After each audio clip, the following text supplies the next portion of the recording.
中文系有许多的课程，其实都非常注重情性的涵养，所以我们会希望，我们的学生来到中文系之后呢，他所学到的不只是语文的训练，不只是专业的课程素养，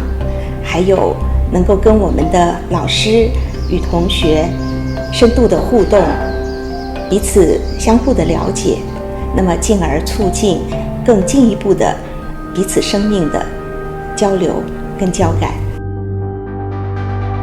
文言文就是一个非常好的游戏，因为我已经有这个现代中文已经学好了，但我要把这些已经熟悉的单词，它们的意思会改一些，然后它就会检索到就非常简要的样子，然后好像一个拼图，你要把那些不同的词，然后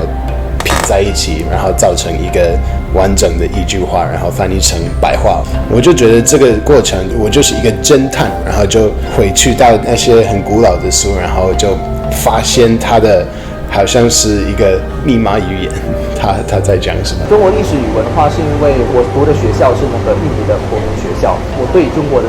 历史的那个认知也是完全是没有的。总之，这门课呢，就是让我对我的祖先的文化有一个更全面的了解。在这4年里面，印象最深刻，然后也是收获最多的是欧丽娟老师开的《红楼梦》，因为我从前本来是一个对《红楼梦》有非常多刻板印象，然后也有许多偏见的人，在这一堂课里面，就是他重新塑造我对《红楼梦》的认识，才知道它其实不只是一部男女欢爱的，它其实是跟没落的贵族有关的小说。我觉得中文系老师很善于帮助同学从文本当中进入到以前的世界，就那文本不只是一篇文章，而是承载着他们以前的生活方式和可能对生命的一些记录，不只是帮助我们可以理解古人吧，我觉得在同理心的训练上是蛮有帮助的，就是不管是对现代人还是身边的人都好。更重，因为到了思想开说，我们会讲到文学背后的思想，到底什么样的思想才可以反映在这个文学里面。所以通过思想史，我们可以知道看得到的东西背后的我们看不到的根本，背后的那个原因在哪里，那个就是我们在我们的思想，我们的这种思维模式。台湾生活嘛，很多人都喜欢问我，台湾生活里面有遇到什么觉得很困扰或不习惯的事情。其实我觉得很少，没有什么不能习惯的。台北生活太方便了。因为我本身就是中文母语者，然后来到这边就是觉得很有趣的，就是常常闹出很多笑话跟舞龙的，也是因为就是虽然都是讲中文，但是其实那个中文是有非常大的不一样的一些